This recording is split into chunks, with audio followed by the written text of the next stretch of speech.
Amid gunfire and whizzing shrapnel, the Anzacs stormed the shores of Gallipoli. They were young, they were far from home, they were almost certainly going to die. This is the incredible footage that's shown every Anzac Day of that fateful day in 1915. You see, this is hallowed sand. This is where our young nation was born, where the Anzac spirit came of age. Oh, come on. You see, that footage wasn't taken at Gallipoli.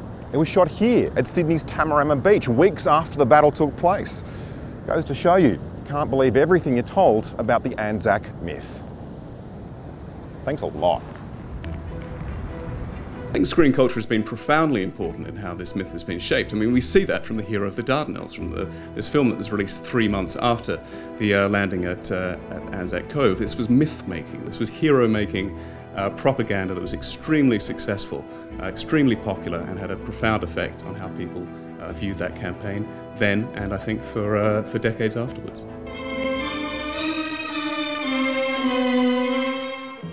It was one 1981 film that really took the Anzac story to dramatic new heights. I mean, like many people from my generation, my first sort of introduction to the Anzac myth was really Peter Weir's film Gallipoli, you know, I think that has shaped my interpretation of the Anzac myth to this day.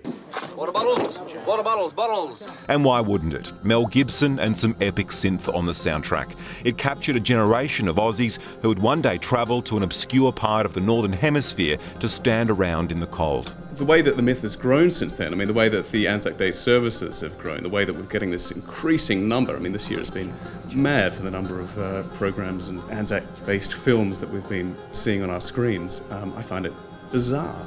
But primetime Anzac programming has fallen in the ratings, prompting some networks to pull back their Anzac coverage plans. So does the truth of what happened in Gallipoli even matter? The truth that it was a failed invasion? And can we even talk about that idea without being seen as disloyal or un-Australian? It's not disloyal, it's in a sense more patriotic to ask hard questions about your country than it is to be taken in by essentially a sentimental approach. David Stevens and his group Honest History have revived an old word, Anzacery. It's the way politicians and people who are keen on the Anzac myth overblow it. Really a celebratory approach to the Anzac centenary. And hasn't there been a lot of soul searching about what the Anzac legend means, even though the word legend means, well, that it wasn't authentic in the first place? The Anzac centenary celebration or commemoration is really the last gasp of an old Anglo-Celtic white male Australia. This is really about a story that's seeking to create meaning from something that might otherwise be meaningless. This was a war that wasn't about good and evil, but tell that as a story and it becomes something else. It is given sort of meaning.